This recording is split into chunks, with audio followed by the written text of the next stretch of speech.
ಸುಖ ಶಾಂತಿ ನೆಮ್ಮದಿ ಎಲ್ಲ ಕೊಟ್ಟು ದೇವರು ಕಾಪಾಡಲಿ ಅಂತ ದೇವ್ರ ಹತ್ರ ನಾನು ಕೇಳ್ಕೊಳ್ತೀನಿ.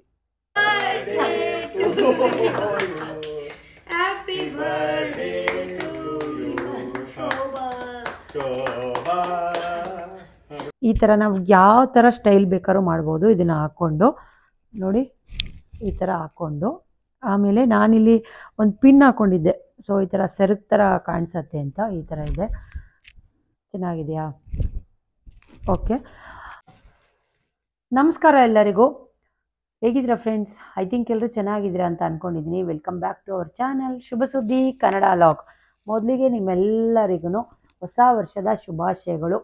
ಸೊ ಹ್ಯಾಪಿ ನ್ಯೂ ಇಯರ್ ಎಲ್ಲರಿಗೂ. ಹೊಸ ವರ್ಷದ ಖುಷಿ, ಸಂತೋಷ, ಸುಖ ಶಾಂತಿ ನೆಮ್ಮದಿ ಎಲ್ಲ ಕೊಟ್ಟು ದೇವರು ಕಾಪಾಡಲಿ ಅಂತ ದೇವ್ರ ಹತ್ರ ನಾನು ಕೇಳ್ಕೊಳ್ತೀನಿ.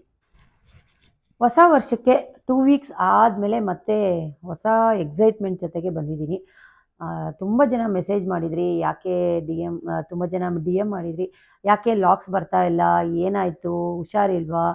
ಸೊ ತುಂಬ ಜನ ಕೇಳ್ತಾನೆ ಇದ್ರಿ. ನಿಮ್ಮೆಲ್ಲರಿಗೂ ಥ್ಯಾಂಕ್ ಯು ಸೋ ಮಚ್. ಅದಕ್ಕೆ ನಿಮ್ಮೆಲ್ಲರಿಗೂ ಒಂದು ವಿಡಿಯೋ ಮಾಡಿ ಕ್ಲಾರಿಟಿ ಕೊಡೋಣ ಅಂತ ಅಂದ್ಕೊಂಡೆ. ಸೊ ಆದರೂ ಆಗಲಿಲ್ಲ, ತುಂಬ ಹುಷಾರಿರಲಿಲ್ಲ. ಜ್ವರ ಬಂದಿತ್ತು, ಒಂದು 2 ಡೇಸ್ ಜ್ವರ ಬಂತು, ಚಳಿ ಜ್ವರ ಆ ಥರ ಬಂತು. ಆಮೇಲೆ ಫುಲ್ಲು ಕೆಮ್ಮು, ಗಂಟ್ಲು ನೋವಾಗೋಯಿತು. ಸೊ ಗಂಟ್ಲು ನೋವು ಅಂದರೆ ನನಗೆ ಫುಲ್ ವಾಯ್ಸೇ ಬರ್ತಾ ಇರಲಿಲ್ಲ ಆಚೆ, ಅಷ್ಟೊಂದು ಸಿಕ್ಕಾಬಿಟ್ಟೆ ಕೋಲ್ಡ್ ಜಾಸ್ತಿ ಆಗಿ ಈ ಗಂಟ್ಲ ಹತ್ರ ನನಗೆ ಒಳಗಡೆ ಸ್ವೆಲ್ಲಿಂಗ್ ಆಗಿತ್ತಂತೆ. ಸೊ 3 ಡೇಸ್ ಟ್ಯಾಬ್ಲೆಟ್ ತೊಗೊಂಡೆ, ಅದೇನು ಕಮ್ಮಿ ಆಗಲಿಲ್ಲ. ಆಮೇಲೆ ಮಾನಸ ಅಂತ ENT ಸರ್ಜನ್ ಅವ್ರ ಹತ್ರ ಟ್ರೀಟ್ಮೆಂಟ್ ತೊಗೊಂಡೆ. ಅವ್ರು ಹೇಳಿದ್ರು ಮಿನಿಮಮ್ 10 ಡೇಸು ನೀವು ಮಾತಾಡೋಂಗಿಲ್ಲ, ಜಾಸ್ತಿ ಏನೂ ಇದು ಮಾಡೋಂಗಿಲ್ಲ, ತುಂಬ ಸ್ವೆಲ್ಲಿಂಗ್ ಆಗಿದೆ ಅಂತ ಅವರು ಆ್ಯಂಟಿಬಯೋಟಿಕ್ ಟ್ಯಾಬ್ಲೆಟ್ ಕೊಟ್ಟರು. ಸೊ ಒಂದಷ್ಟು ಟ್ಯಾಬ್ಲೆಟ್ ಎಲ್ಲ ನುಂಗಿ ನನಗೂ ಫುಲ್ಲು ಬಾಡಿನೂ ಹೀಟಾಗಿ ಹೋಗಿತ್ತು.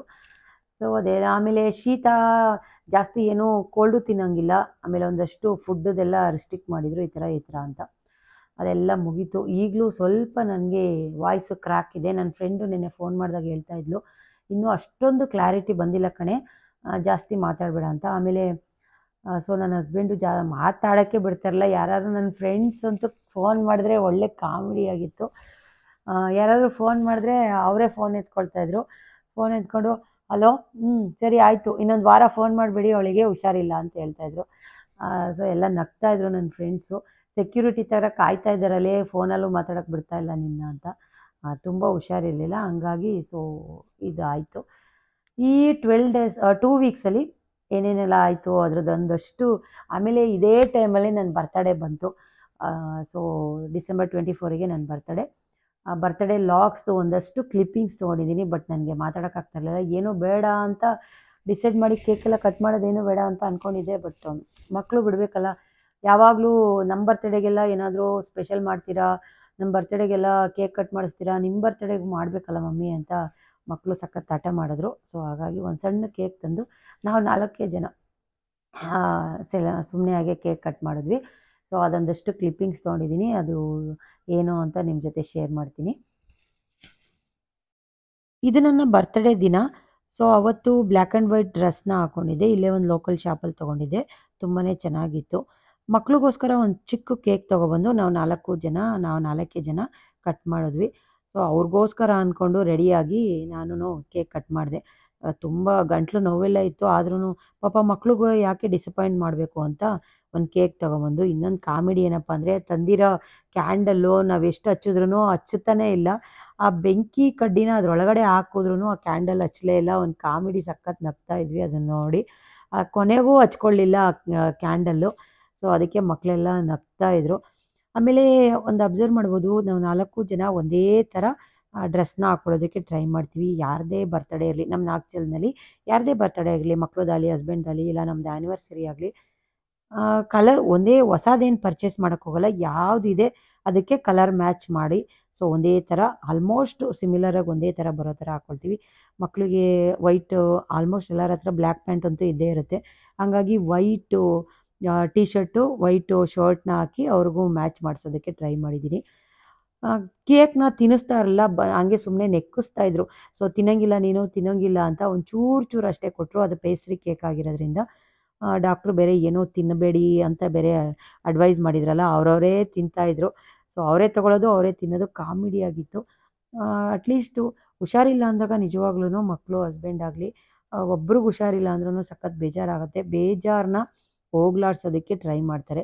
ಎಲ್ಲ ಕಾಮಿಡಿ ಮಾಡಿಕೊಂಡು ಮಲಗೋದಕ್ಕೆ ಬಿಡಲ್ಲ. ಎಷ್ಟೇ ಹುಷಾರಿಲ್ಲ ಅಂದರೂ ಎದ್ದೇಳಿ ಎದ್ದೇಳಿ ಅಮ್ಮ ನೀವು ಮಲ್ಗೆ ಇರಬೇಡಿ ಅಂತ. ಮಕ್ಕಳು ಅಷ್ಟೇ, ನನ್ನ ಹಸ್ಬೆಂಡು ಹೇಳ್ತಾ ಇರ್ತಾರೆ, ಮಲ್ಗೆ ಇರಬೇಡ ಅದೇ ರೂಢಿ ಆಗುತ್ತೆ, ಎದ್ದೇಳು ಮೇಲೆ ಅಂತ. ಇದು ನನ್ನ ಬರ್ತ್ಡೇ ಡ್ರೆಸ್ಸು. ಸೊ ಈ ಥರ ಎಲಾಸ್ಟಿಕ್ ಬಂದಿದೆ. ಇದು ಬೇಕಂದರೆ ಫುಲ್ ಸ್ಲೀವ್ ಬೇಕಾದ್ರೂ ಮಾಡ್ಕೊಳ್ಬೋದು. ಈ ಥರ ಫುಲ್ ಸ್ಲೀವು. ನಾನು ಈ ಥರ ಶಾರ್ಟ್ ಸ್ಲೀವ್ ಮಾಡ್ಕೊಂಡಿದ್ದೀನಿ. ಇಲ್ಲಿ ಎಲಾಸ್ಟಿಕ್ ಇದೆ, ಚೆನ್ನಾಗಿದೆ. ಮತ್ತು ಇದು ಒಂಥರ ಏನಂತಾರೆ ಲಾಂಗ್ ಇದ್ರ ಥರ ಬಂದಿದೆ, ಬ್ಲ್ಯಾಕ್ ಆ್ಯಂಡ್ ಇದರಲ್ಲಿ. ಇಲ್ಲೆಲ್ಲ ಫ್ರಿಲ್ ಟೈಪ್ಸು.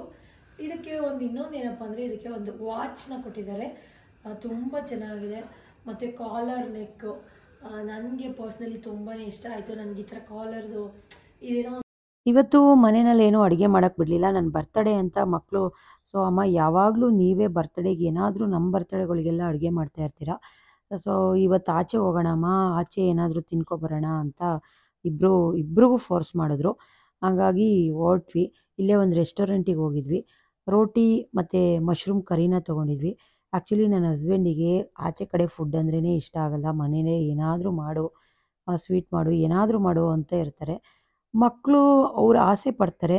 ಸೊ ಎಲ್ಲದಕ್ಕೂ ನಾವು ರಿಸ್ಟ್ರಿಕ್ಟ್ ಮಾಡೋಕ್ಕಾಗಲ್ಲ. ಮಕ್ಳಿಗೋಸ್ಕರ ಎಲ್ಲ ಕಟ್ಟಾಕಿದ್ರೆ ಅವ್ರಿಗೂ ಬೇಜಾರಾಗುತ್ತೆ. ಏನಪ್ಪ ಆಚೆ ಹೋಗೋದಕ್ಕೆ ಬಿಡಲ್ಲ, ಇವರು ತಿನ್ನಲ್ಲ, ನಮಗೂ ತಿನ್ನೋಕ್ಕೆ ಬಿಡಲ್ಲ ಅಂತ ಅವ್ರ ಮನಸ್ಸಿಗೆ ಅನ್ನಿಸ್ಬಾರ್ದು ಅಂತ. ಸೊ ಕೆಲವೊಂದು ಟೈಮು ಅಕೇಶನಲ್ಲಿ ನಾವೇನು ಯಾವಾಗಲೂ ಆಚೆ ತಿನ್ನಲ್ಲ, ಅಕೇಶನಲ್ಲಿ ಈ ಥರ ಹೊರಗಡೆ ಹೋಗಿ ತಿನ್ನೋದ್ರಿಂದ ಏನೋ ಒಂದೊಂದು ದಿವಸ ಓಕೆ ಅಂತ ಅನ್ನಿಸ್ತು. ಹಾಗಾಗಿ ಕರ್ಕೊಂಡು ಹೋಗಿದ್ವಿ. ನಾನು ಆ್ಯಕ್ಚುಲಿ ರೋಟಿ ಕರಿನ ಆರ್ಡ್ರ್ ಮಾಡಿದ್ವಿ, ಮತ್ತು ಒಂದು ಹೈದ್ರಾಬಾದ್ ಬಿರಿಯಾನಿನ ಆರ್ಡ್ರ್ ಮಾಡಿದ್ವಿ, ಗ್ರೀನ್ ಕಲರಲ್ಲಿತ್ತು. ಸೊ ಮತ್ತು ಅವರು ಫ್ರೈಡ್ ರೈಸ್ ತೊಗೊಂಡ್ರು, ಜ್ಯೂಸ್ ಕುಡಿದ್ರು, ಐಸ್ ಕ್ರೀಮ್ ಎಲ್ಲ ತಿಂದರು. ನನಗೆ ಏನೂ ತೊಗೊಳ್ಳಿಲ್ಲ, ನಾನು ಐಸ್ ಕ್ರೀಮ್ ಎಲ್ಲ ತಿನ್ನೋದಕ್ಕೆ ಹೋಗಲಿಲ್ಲ. ಡಾಕ್ಟ್ರು ಮೊದಲೇ ಹೇಳಿದ್ದಾರೆ ಕೋಲ್ಡ್ ಐಟಮ್ ಏನು ತಿನ್ನಬಾರ್ದು ನೀವು ಅಂತ.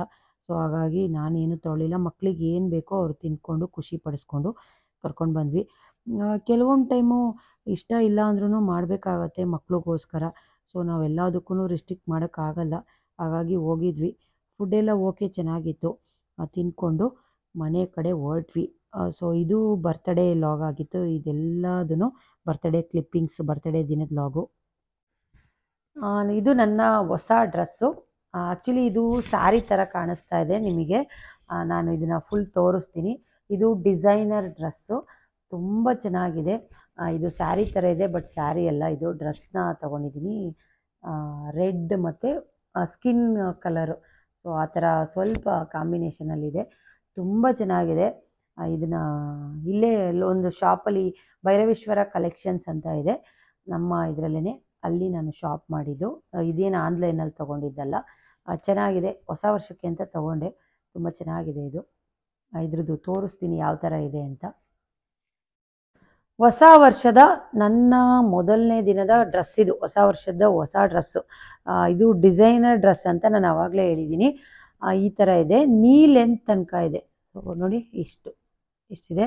ಆಮೇಲೆ ಇದು ಒನ್ ಸೈಡ್ ಮಾತ್ರ ಓಪನ್ನು. ಇದು ಬಂದು ಒಂದು ಸೈಡು ಲೆಫ್ಟ್ ಸೈಡಲ್ಲಿ ಓಪನ್ ಇದೆ. ಇದು ರೈಟ್ ಸೈಡ್ ಬಂದು ಈ ಜೋಬ್ ಇದೆ ಇಲ್ಲಿ. ಸೊ ಇಲ್ಲೊಂದು ಪಾಕೆಟ್ ಕೊಟ್ಟಿದ್ದಾರೆ. ಆಮೇಲೆ ನೆಕ್ಸ್ಟ್ ಬಂದು ಇದು ಬಂದು ಈ ಥರ ಇದೆ. ಏನೋ ಒಂಥರ ಡಿಫ್ರೆಂಟಾಗಿದೆ, ಡಿಫ್ರೆಂಟಾಗಿ ಚೆನ್ನಾಗಿದೆ. ಮತ್ತು ಈ ಕಾಂಬಿನೇಷನ್ ಅಂತೂ ಸಖತ್ ನನಗೆ ಇಷ್ಟ ಆಯಿತು. ರೆಡ್ಡು ಮತ್ತು ಒಂದು ಸ್ವಲ್ಪ ಪಿಂಕು ಇಲ್ಲ ಸ್ಕಿನ್ ಕಲರ್ ಅನ್ಬೋದು. ಸೊ ಆ ಥರ ಇದೆ. ಇದು ಬಂದು ಈ ಥರ ನಾವು ಯಾವ ಥರ ಸ್ಟೈಲ್ ಬೇಕಾದ್ರೂ ಮಾಡ್ಬೋದು ಇದನ್ನು ಹಾಕ್ಕೊಂಡು. ನೋಡಿ ಈ ಥರ ಹಾಕ್ಕೊಂಡು, ಆಮೇಲೆ ನಾನಿಲ್ಲಿ ಒಂದು ಪಿನ್ ಹಾಕ್ಕೊಂಡಿದ್ದೆ. ಸೊ ಈ ಥರ ಸೆರಗು ಥರ ಕಾಣಿಸತ್ತೆ ಅಂತ ಈ ಥರ ಇದೆ. ಚೆನ್ನಾಗಿದೆಯಾ? ಓಕೆ. ಆಮೇಲೆ ಹಿಂದೆಗಡೆ ಈ ಥರ ಒಂದು ಕುಚ್ಚು ಕೊಟ್ಟಿದ್ದಾರೆ ಲಾಂಗಲ್ಲಿ. ಇದು ಕೂತ್ಕೊಂಡಾಗ ನಾವು ಸ್ಯಾರಿ ವೇರ್ ಮಾಡಿದ್ದೀವೇನೋ ಅಂತ ಅನಿಸುತ್ತೆ. ಬಟ್ ಇದು ಸ್ಯಾರಿ ಅಲ್ಲ, ಇದು ಡ್ರೆಸ್ಸು. ಏನೋ ಒಂಥರ ಡಿಫ್ರೆಂಟಾಗಿ ಡಿಸೈನರ್ ಡ್ರೆಸ್ ಇದು. ಇಲ್ಲಿ ಬಂದು ಎಲ್ಬೋ ತನಕ ಇದು ಸ್ಲೀವು. ಇಲ್ಲೂ ಅಷ್ಟೇ, ಇಲ್ಲೊಂದು ಬಟನ್ ಕೊಟ್ಟಿದ್ದಾರೆ ಇದಕ್ಕೆ, ಇಲ್ಲೊಂದು ಚೂರು ಓಪನ್ನು. ಏನೋ ಒಂಥರ ಡಿಫ್ರೆಂಟಾಗಿ ಅನ್ನಿಸ್ತು, ಹಂಗಾಗಿ ಇದನ್ನು ತಗೊಂಡೆ. ತುಂಬ ಚೆನ್ನಾಗಿದೆ. ಹಾಕಿದ್ಮೇಲಂತೂ ತುಂಬ ಚೆನ್ನಾಗಿ ಕಾಣಿಸ್ತಾ ಇದೆ. ಸೊ ಸೊ ಹೇಗೆ ಕಾಣ್ತಾ ಇದೆ ಅಂತ ನೀವು ನನಗೆ ಮಿಸ್ ಮಾಡ್ದೇ ಕಮೆಂಟ್ ಮಾಡಿ ತಿಳಿಸಿ. ಚೆನ್ನಾಗಿದ್ರೆ ಚೆನ್ನಾಗಿದೆ ಅನ್ನಿ, ಇಲ್ಲ ಅಂದರೆ ಚೆನ್ನಾಗಿಲ್ಲ ಅಂತ ಕಳಿಸಿ. ಓಕೆನಾ ಫ್ರೆಂಡ್ಸ್? ನನಗೆ ತುಂಬ ಇಷ್ಟ ಆಯಿತು. ಇದು ಡಿಸೈನರ್ ಡ್ರೆಸ್. ಆಮೇಲೆ ಕೆಲವೊಬ್ಬರು ಒಂದಷ್ಟು ಹೊಸ ವರ್ಷಕ್ಕೆ ಅಂತ ರೆಸೊಲ್ಯೂಷನ್ಸ್ ಎಲ್ಲ ಮಾಡ್ತಾರೆ. ಸೊ ಅದನ್ನು ಮಾಡಬಾರ್ದು, ಇದನ್ನು ಮಾಡೋಣ, ಹೀಗೆ ಹಾಗೆ ಅಂತ ಒಂದಷ್ಟು ಪ್ಲ್ಯಾನ್ಸ್ ಎಲ್ಲ ಮಾಡ್ಕೊಳ್ತಾರೆ.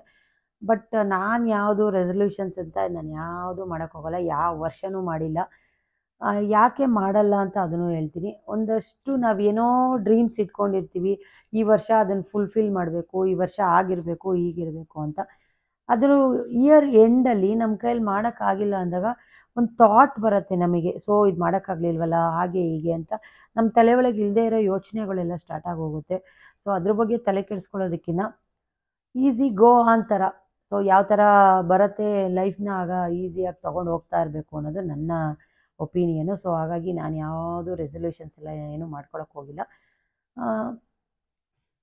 ಬರ್ತಡೇಗೆ ಅಂತ ಏನು ಗಿಫ್ಟೆಲ್ಲ ಏನು ತೊಗೊಳಕ್ಕೆ ಹೋಗಲಿಲ್ಲ. ಸೊ ಏನಕ್ಕೆ ಅಂದರೆ ಹುಷಾರಿರಲಿಲ್ಲ ಮೊದಲೇ. ನನ್ನ ಮೊದಲೇ ಒಂದು ಶಾರ್ಟ್ ಚೈನ್ ಕಟ್ಟಾಗಿತ್ತು. ಸೊ ಅದನ್ನು ಮಾಡೋದಕ್ಕೆ ಅಂತ ಕೊಟ್ಟಿದ್ದೆ. ಸೊ ಅದನ್ನು ತೊಗೊಂಡೆ. ಇದೇನೇ ಅದು. ಸೊ ಇದು ನ್ಯೂ ಇಯರಿಗೆ ಅಂತ ಈ ಚೈನ್ನ ಹಾಕ್ಕೊಂಡಿದ್ದೀನಿ. ಸ್ವಲ್ಪ ಡಿಫ್ರೆಂಟಾಗಿ ಮಾಡಿಸಿದ್ದೀನಿ. ಇವಾಗೆಲ್ಲ ಮೋಪ್ ಡಿಸೈನ್ ಬರ್ತಾ ಇದೆಯಲ್ವಾ, ಸೊ ಅದು ಲೆಫ್ಟ್ ಸೈಡಲ್ಲಿ ಗುಂಡು ಥರ ಅದು ಕರಿಮಣಿ ಚೈನಿಗೆ ಮತ್ತು ಮಾಂಗಲ್ಯ ಚೈನಿಗೆ ಹಾಕಿಸ್ಕೊಳ್ತಾರೆ. ನಾನು ಇದನ್ನು ಸೆಂಟ್ರಲ್ಲಿ ಹಾಕ್ಸ್ಕೊಂಡಿದ್ದೀನಿ, ಈ ಶಾರ್ಟ್ ಚೈನಿಗೆ ಸೆಂಟ್ರಲ್ಲಿ.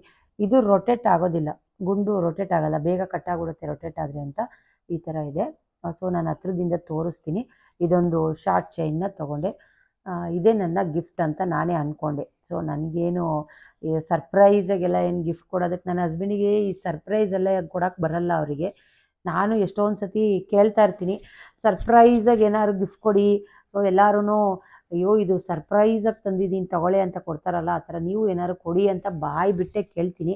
ಆದರೂ ಕೊಡೋಲ್ಲ. ಯಾಕೆ ಅಂದರೆ ತೊಗೊಂಬರಕ್ಕೆ ಅವ್ರಿಗೆಲ್ಲ ಅಷ್ಟೊಂದು ಸೆಲೆಕ್ಷನ್ ಎಲ್ಲ ಬರೋಲ್ಲ. ಅಕಸ್ಮಾತ್ ಸೆಲೆಕ್ಷನ್ ಮಾಡ್ಕೊಂಡು ತಂದಿದ್ರು ಅಯ್ಯೋ ನಾನು ಕೇಳ್ತಾ ಇರ್ತೀನಿ, ಯಾಕೆ ಕೊಡೋಲ್ಲ ನೀವು ಅಂದರೆ, ತಂದಾದ್ಮೇಲೆ ಬೈಯೋದಕ್ಕೆ ಇದೇನು ಹಿಂಗಿದೆ, ಈ ಥರದ್ದು ತಂದಿದೆಯಾ, ಸೊ ಚೆನ್ನಾಗಿಲ್ಲ, ಯಾಕ್ರಿ ಈ ಥರ ತರಕ್ಕೆ ಹೋದ್ರಿ, ಸೊ ಇದಿಷ್ಟು ಕಾಸ್ಟ್ಲಿ ಕೊಟ್ಟಿದ್ದೀರಾ, ಇದಿಷ್ಟು ಕಮ್ಮಿ ಕೊಟ್ಟಿದ್ದೀರಾ, ಏನಾದರೂ ಒಂದು ಕತೆ ಹೇಳ್ತೀಯಾ, ಅದ್ರ ಬದಲು ನಾನು ತರೋದೇ ಇಲ್ಲ, ನಿನ್ಗೇನು ಬೇಕೋ ನೀನೇ ತಗೋ ಅಂತ ಹೇಳ್ತಾರೆ. ಸೊ ಅದಕ್ಕೆ ನಾನೇನು ಗಿಫ್ಟೆಲ್ಲ ಏನು ಎಕ್ಸ್ಪೆಕ್ಟ್ ಮಾಡೋಕ್ಕೆ ಹೋಗಲ್ಲ ಅವ್ರ ಕಡೆಯಿಂದ. ಇದೊಂದು ಚೈನು ಸೊ ನಾನೇ ಮಾಡೋದಕ್ಕೆ ಕೊಟ್ಟಿದ್ದೆ. ನನಗೆ ನಾನೇ ಗಿಫ್ಟ್ ತೊಗೊಂಡಿದ್ದೀನಿ. ಸೊ ಗಿಫ್ಟ್ ಏನು ನನಗೆ ಯಾರು ಕೊಟ್ಟಿಲ್ಲ. ಇದೇ ನನ್ನ ಶಾರ್ಟ್ ಚೈನು. ಈ ಥರ ಇದೆ. ಏನಪ್ಪ ಅಂಜಲಿ ಕಟಿಂಗು.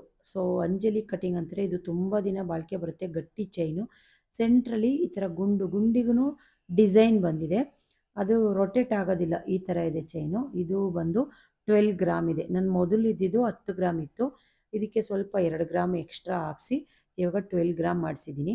ಈ ಥರ ಇದೆ. ಗಟ್ಟಿ ಚೈನ್ ಅಂತ ಮಾಡಿಸಿದ್ದೀನಿ ಇದನ್ನು, ಶಾರ್ಟ್ ಚೈನ್.